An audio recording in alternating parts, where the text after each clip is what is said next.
Chapter 4, Los Angeles. One of the many changes I had not anticipated over the last 5 years was the inheritance of a semi-stepchild. I never thought I would have more children. Raising, mothering, and loving Isabell was one of my singular greatest achievements. More than owning a gallery, more than selling art to world leaders. She was all of my hopes and dreams for myself embodied. The thought of opening my heart and extending another piece of it into this world in the way that motherhood requires a second time was unfathomable. That uncomfortable changing and remolding of your soul to allow it to exist outside of your body in the form of a child. It is both beautiful and painful, all at the same time, and required a sense of certainty before choosing to embark on the journey. I rarely considered the possibility before Hayes, had been resolute in my decision after.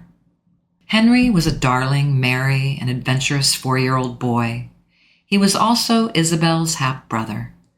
Daniel and Eva welcomed him into the world 2 weeks before Isabell's birthday, and he had grown to love his big sister. He was so fundamentally different than she was at her age. She had been quiet, thoughtful, and creative, spending hours in her imagination without interruption. Henry was interested in all things mechanical, tearing toys apart with vigor and making as much possible noise no matter what activity he was involved in. Boisterous and unencumbered in the way that boys are. The idea of Daniel fathering another child with someone other than me was incredibly hurtful, like a punch to the gut.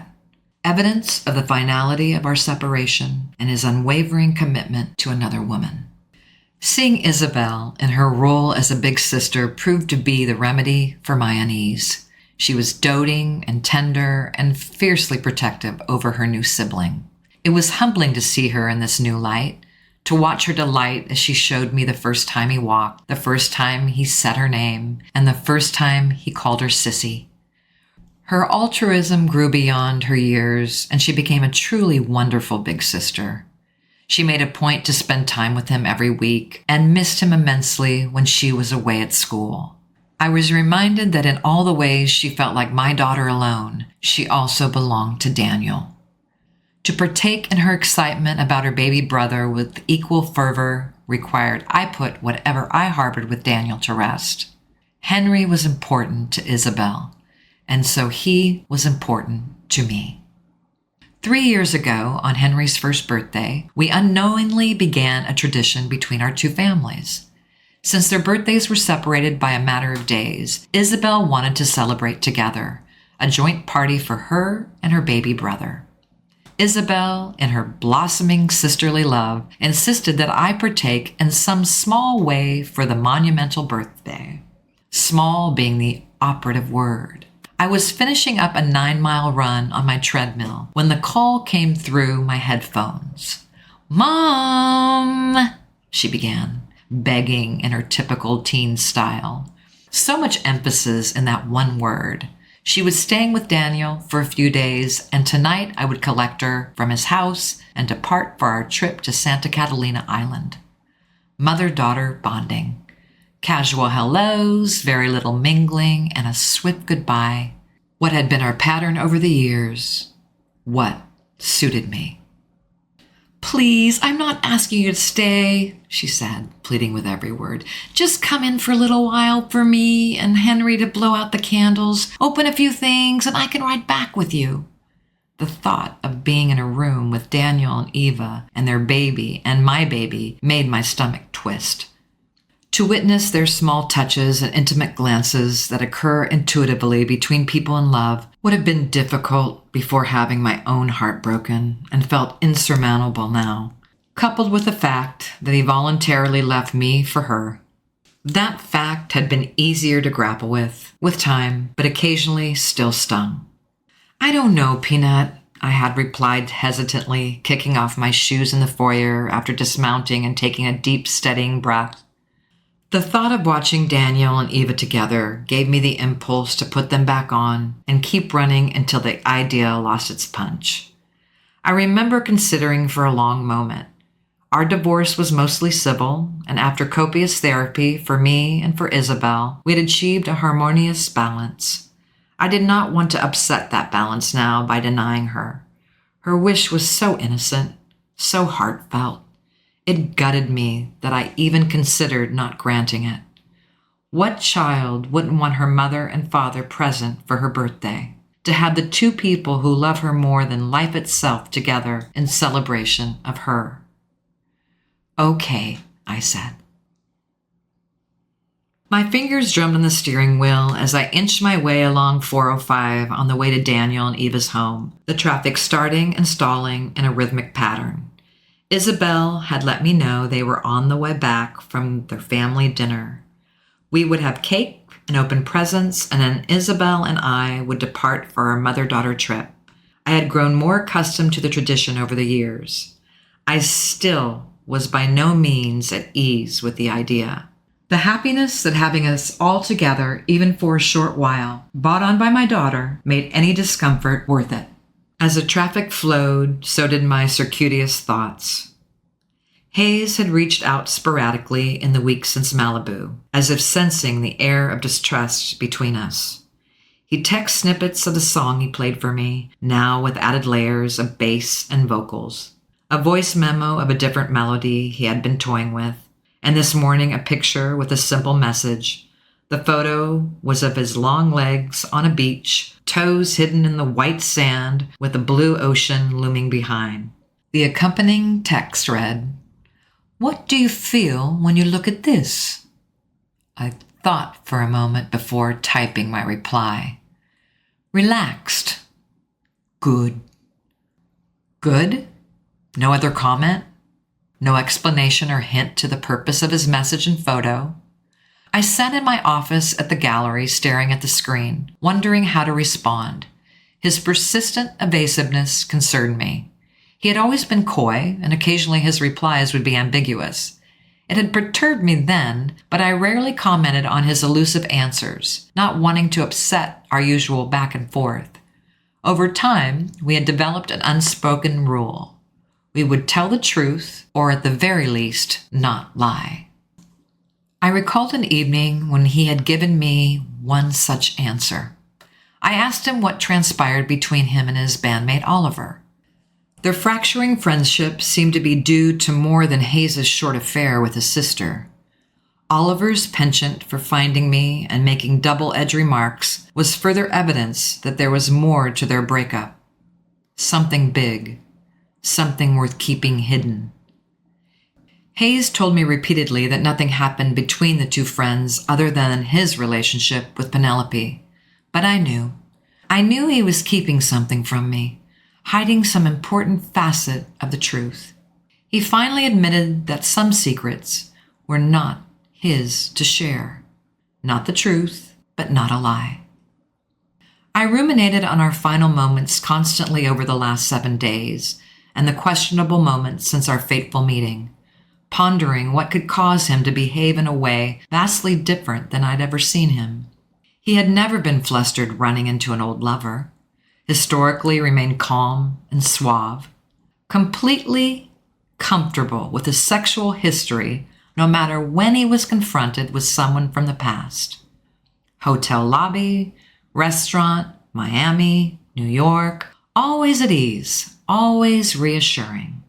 And yet I could not explain how I knew that he was hiding someone from me. His many missed phone calls over our time together, and how discomposed he became. His half-truth in Malibu when he did finally answer the phone. The sinking knowledge that maybe everything and nothing had changed between us. I suppose it was because I could rationalize it. It made sense. It fit.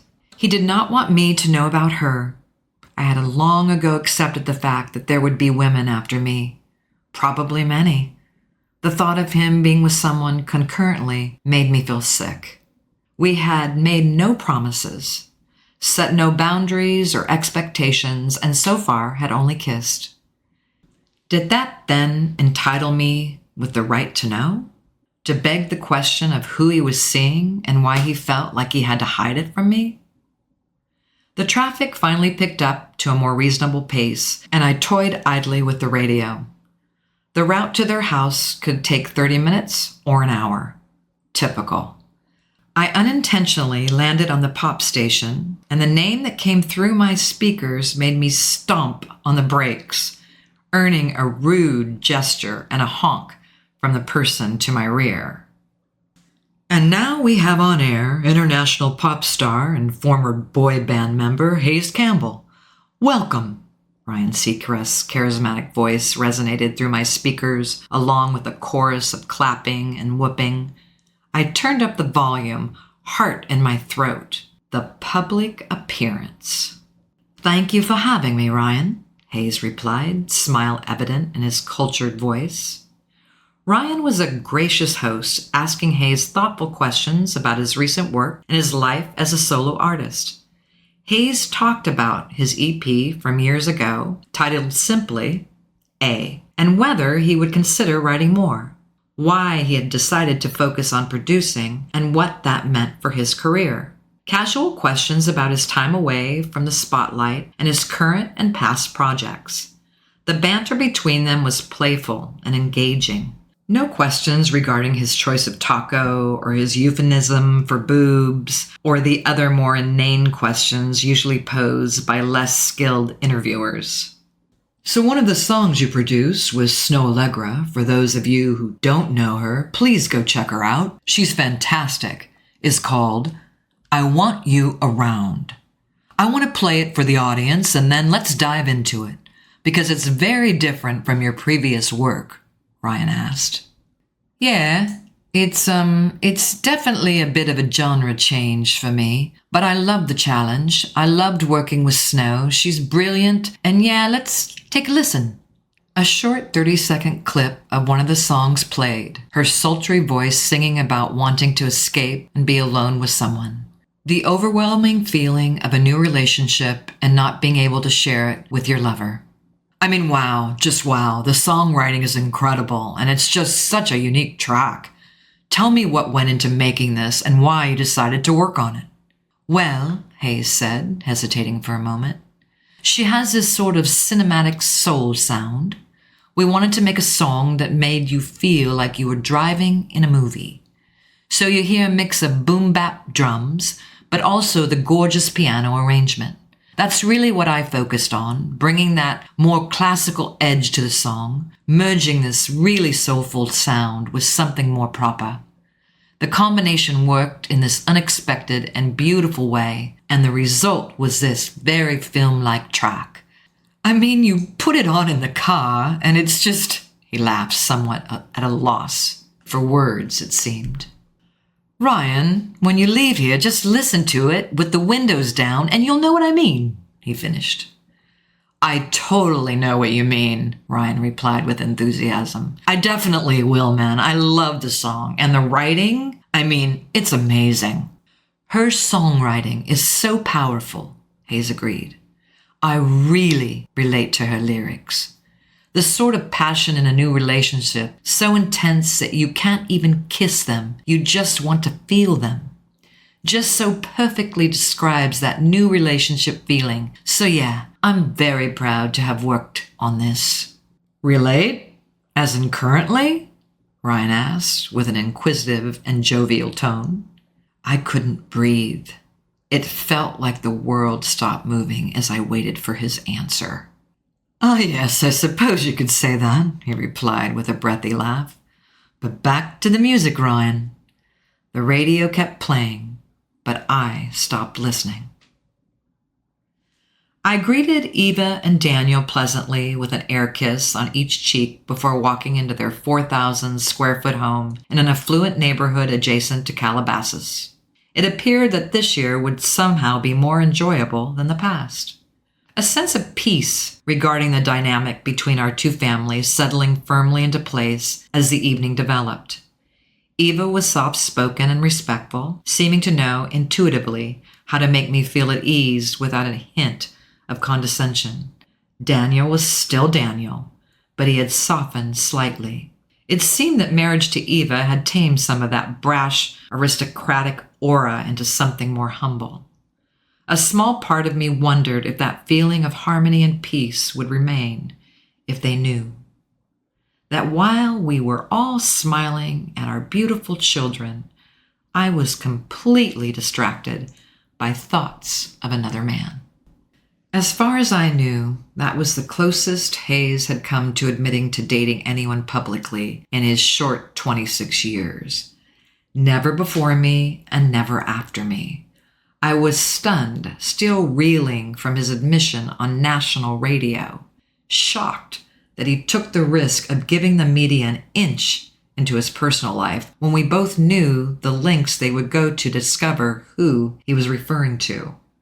A media frenzy, blood in the water, feeding the beast. Why now, I wondered. And the question that nearly made disgorge the birthday cake and chocolate cookies. Did he mean me, or did he mean the woman he was hiding from me? Throughout the night, I managed to hold my stomach contents in check. I could not say the same of my thoughts. No one seemed to notice, not even Isabell. Isabell and I were in the living room, seated comfortably on the large cream love seat, watching Henry play with his newest toy, while Daniel and Eva bustled in the kitchen, cleaning the remainder of the cake and ice cream. Henry was kneeling in a sea of shredded blue and red wrapping paper, using the levers on his boy-sized bulldozer to scrape up heaps of paper and deposit it a few inches away. His dark head bent and eyes that mirrored his mother's screwed up in concentration. Isabell was looking down at her new watercolor set that I had gifted her. It was a travel set meant to be held in a purse until the moment art struck you.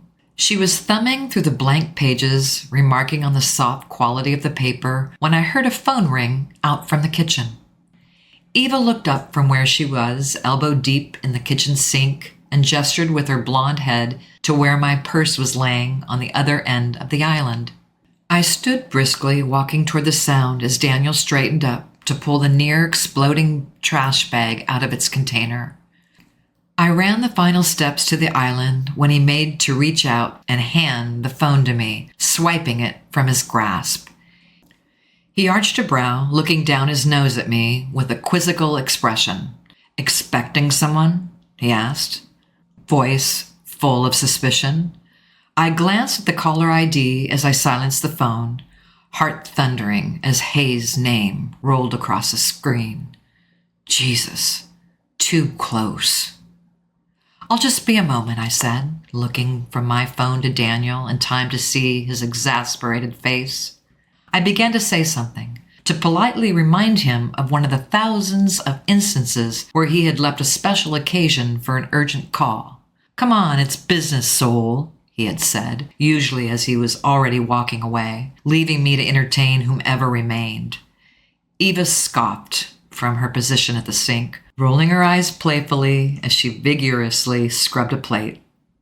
"Oh, spare us, Daniel," she said with a hint of sharpness behind her smile. "Like you haven't left plenty of parties to answer a business call. Don't mind him," she said, this last part directed at me with a conspiratorial tone. I wasn't exactly sure how I felt about this. My ex-husband's hotter younger wife coming to my aid. Part of me bristled at the implication that the only thing a woman my age could possibly be contacted for past 5 p.m. was work. A larger part of me was grateful to have someone here to distract him while I excused myself to call Hayes. I murmured my thanks, walking through the open retractable walls to the stone patio and striding slowly around the perimeter of the large black-bottom pool. I walked delicately on the carved stones on the edge of the still water, balancing carefully. I pressed the phone to my ear and waited, rounding the far corner, one foot after the other. "Hi," he said after 2 rings. "Hi yourself. How was Ryan?" I asked. A laugh burst from him, and he seemed to be unfazed by my directness. "Oh, you heard that? I didn't know you were so archaic. Don't you know no one listens to the radio, Selene?" he said, still chuckling.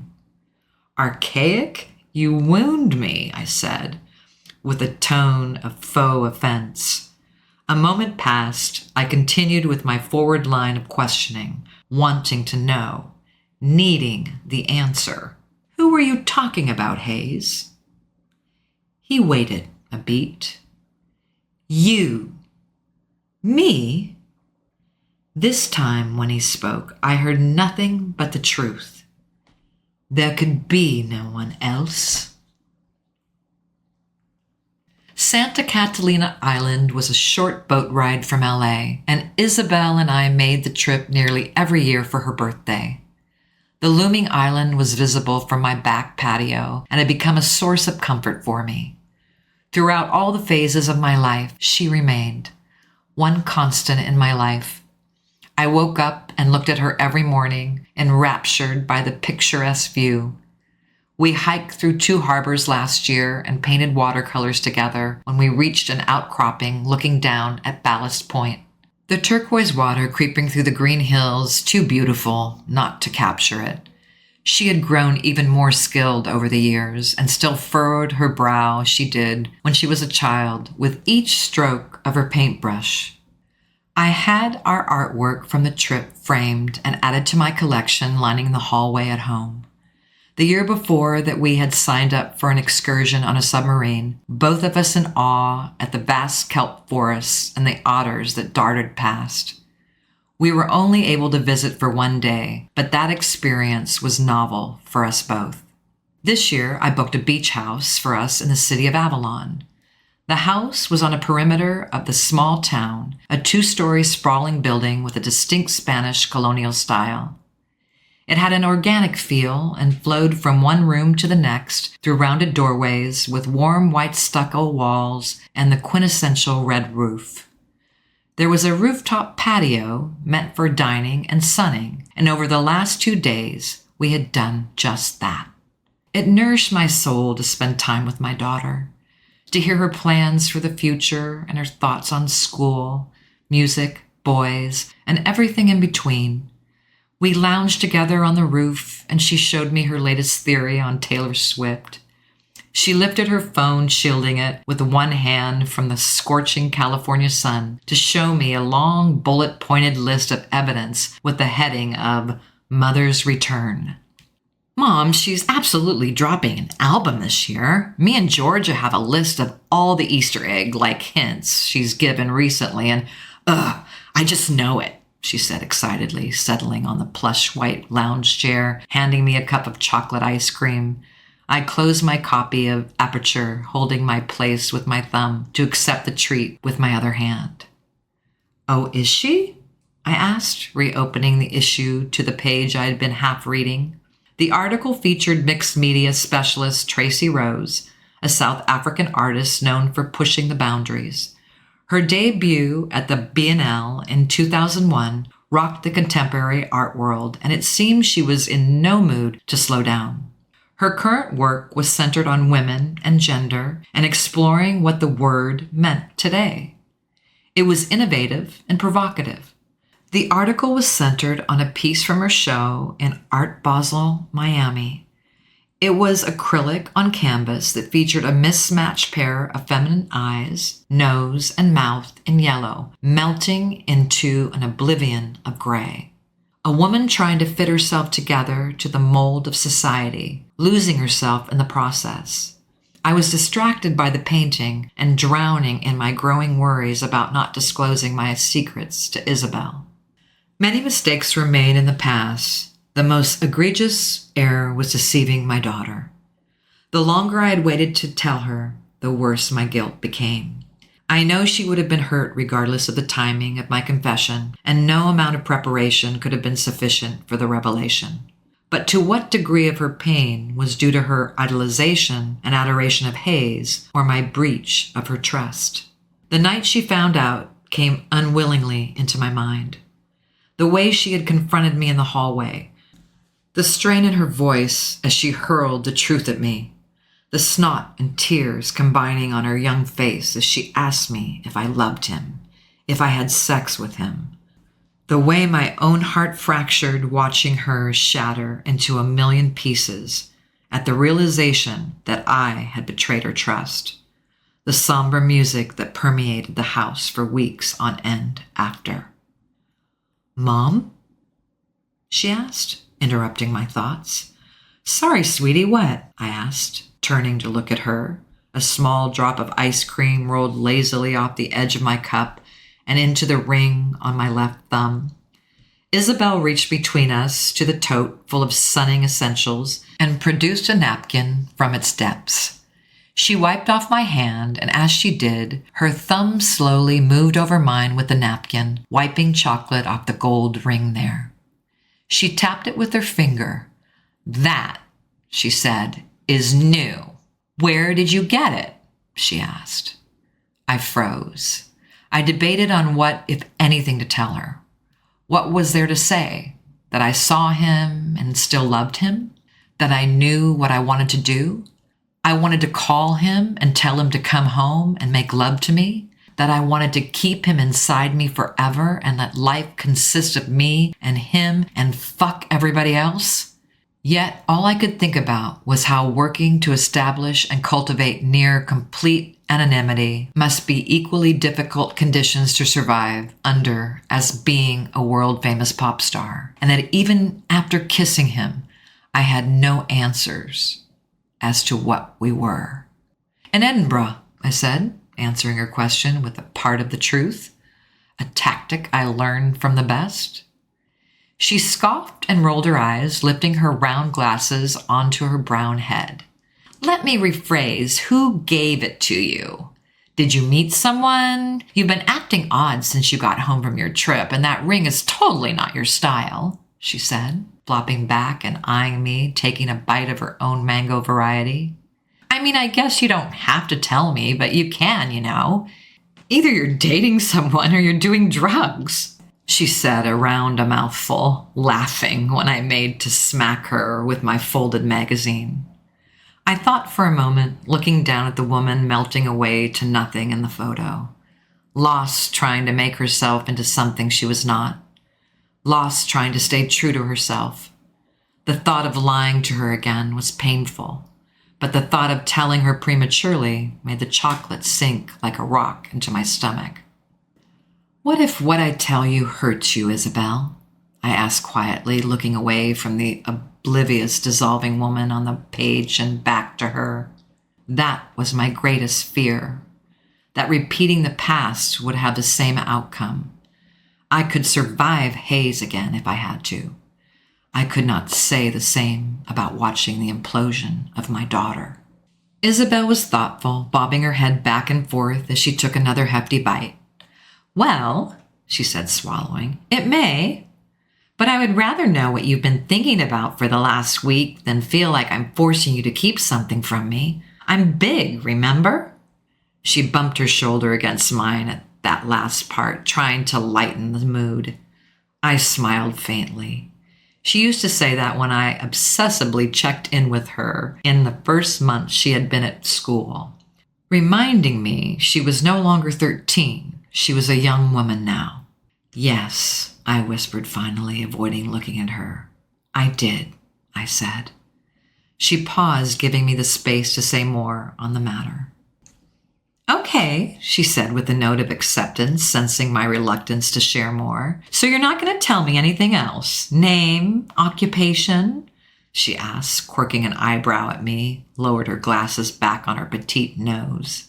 "Is," I said softly. Truly, what could I say? At this point, there was only that we met and would meet again. I was still resolute to wait to tell her anything until I knew for certain what this would become. "It's okay," she said softly, placing her spoon back into the small dish and grabbing my hand. "You can tell me more when you're ready," she said, giving my fingers a squeeze, her thumb pressing gently onto my ring. I squeezed hers in return, and we let the moment in, both turning our attention to our respective activities. I was struck in this moment, as many parents are.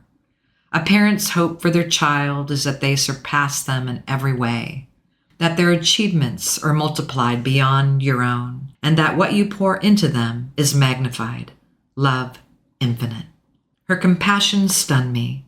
And after the divorce and haze and moving and therapy, her capacity to give me grace was awe-inspiring. My chest tightened looking at her, my beautiful daughter, the remarkable person she had become. I nodded and promised, I will. We spent the rest of the day relaxing, enjoying our last evening together for several weeks. She was heading to Boston to visit my parents for a week, and then to Jamaica for a summer family vacation with Daniel, Eva, and Henry for 10 days, making the most of her summer. Next summer, she would be heading off to college, my mini-me. I had no plans for the next several weeks. I considered making a trip to Ojai or simply enjoying the respite at home before the summer showing at the gallery. As the sun set and the moon made her appearance, we curled up on the spacious Peugeot couch in the living room and watched one of our favorite movies, An American in Paris, for the dozenth time. When Isabell was young, we watched the movie often. She was captivated by the ballet, music, and scenes of Paris. She used to dance in front of the television when she was a child, performing for Daniel and I with Gene Kelly as her backup dancer.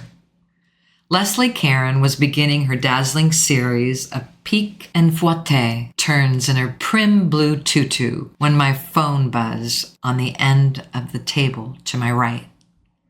I picked it up, thumbing it open and seeing a message from Hayes.